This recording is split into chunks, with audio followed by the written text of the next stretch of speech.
Alright, hey guys, this is Leechies back with another standard OU Wi-Fi battle using the same team that I used in the last video.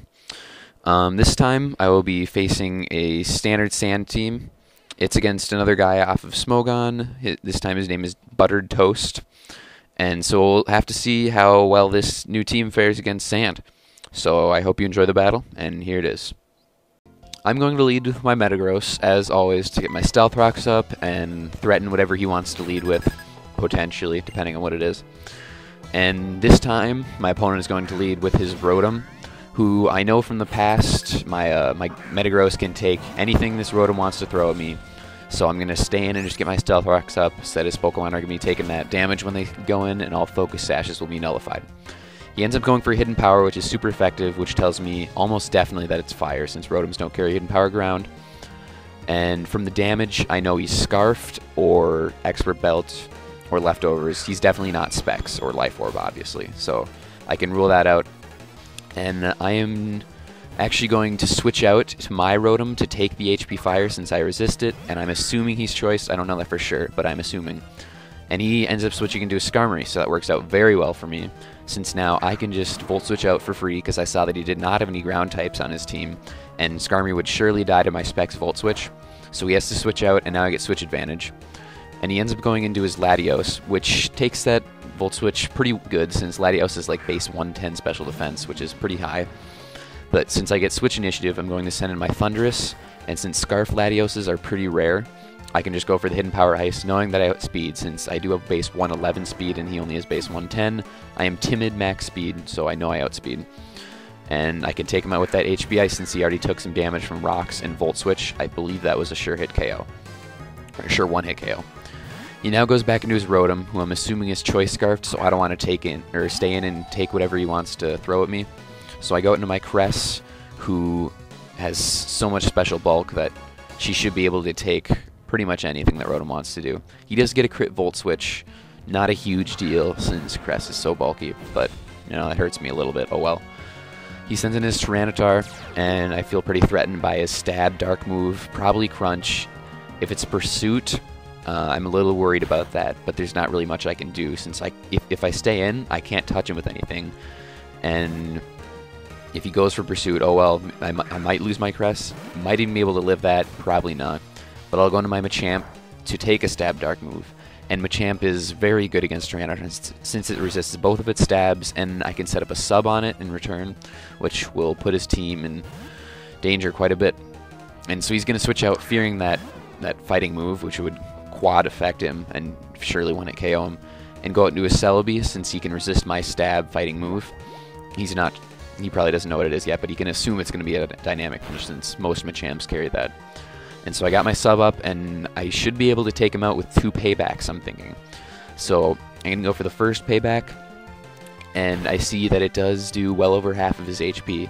So I'm hoping the next one will be able to take him out, since he's not Leftovers Recovery, because the Sandstorm to negate that. He takes out my Substitute with his Giga Drain, which tells me that he probably doesn't have Psychic, though he may have just gone for Giga Drain.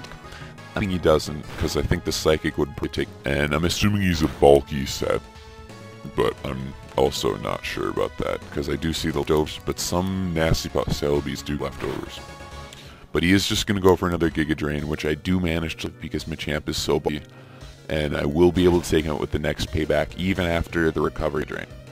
So that's great for me. He loses another one of his pokes, and my Machamp did work again in this match and managed to take out one of my opponent's Pokemon without dying.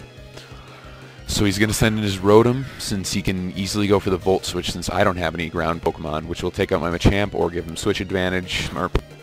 And so I'm just going to Death Frauder my Machamp so that he does not get that Switch Advantage, and I'm slow on HP, then I'm not going to be able to do very much in the future.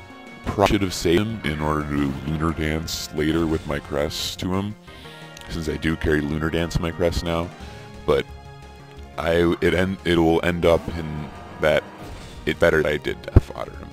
So I go into my Met, because I can threaten him with my Steel Stab move, and so I assumed he'd switch out into his Rotom Wash to take that, since he would quad resist. So I go for the Hammer Arm, which will at least do something to Rotom, unlike my Meteor Mash. But he actually has a Chopal Berry, which I should not have gone for the Hammer Arm there. Oh well.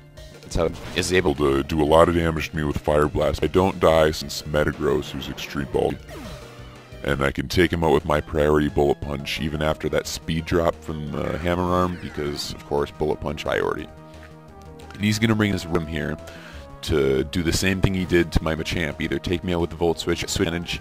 This time, I want to save my Metagross, and I go into my Crest to take that Volt Switch. Which Crest will do quite nicely, since this time not get a crit. And that does only like 100 points. With Crest's HP, that is not too big of a deal. Now he's going to go out and do his Lucario. I'm going to T-Wave him first turn. I thought he might just take me out with the Crunch, because I thought he might predict that I'd be carrying T-Wave. But he goes for Swords Dance, and now that he's paralyzed, I can outspeed him with anything on my team. But he does still have that priority extreme speed that I'm afraid of.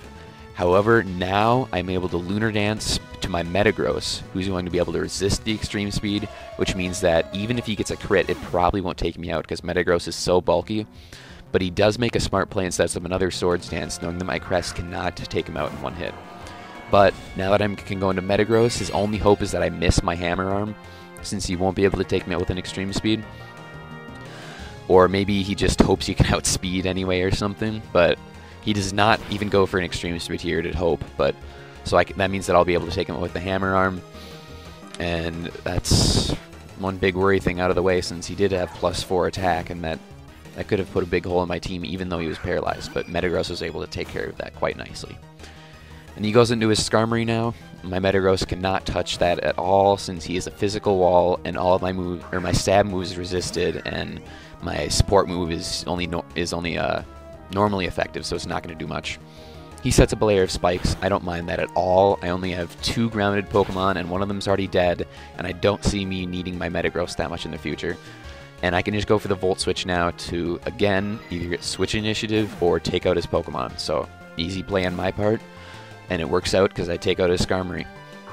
And now I'm going to go into my Dragonite, because I know that it can easily threaten anything he has left on his team with either a priority move if they're faster or an outrage if they're slower. He does end up going into his Rotom, who I know will be faster because I'm pretty sure he's Scarfed. And I'm going to go for the extreme speed. I do not think that he was expecting me to Choice Banded set, because he actually goes for a trick here. He was probably thinking I'd be a pretty standard bulky set, but I am not. He gets a Choice Band in return. He was probably just going for his only chance at winning at this point, since this was his last Pokemon and he didn't want to have his choice item, since some of my pokes could take his moves better. And so that extreme speed in combination with the Sandstorm, we will take out his Rotom, and that will end the game in my favor. I think that was a 4-0 because I still had my Thundurus, my Rotom, and my Dragonite, and my Metagross. So yeah, 4-0. But it seemed a lot closer than that. He made some good plays there, and I was a little worried at some points. I hope you enjoyed the battle. I should have another one in the near future, hopefully. If you liked the video, leave a like. If you want to see more of my content, be sure to subscribe to my channel, and that'll come right to you. I hope you enjoyed the battle, and have a great day.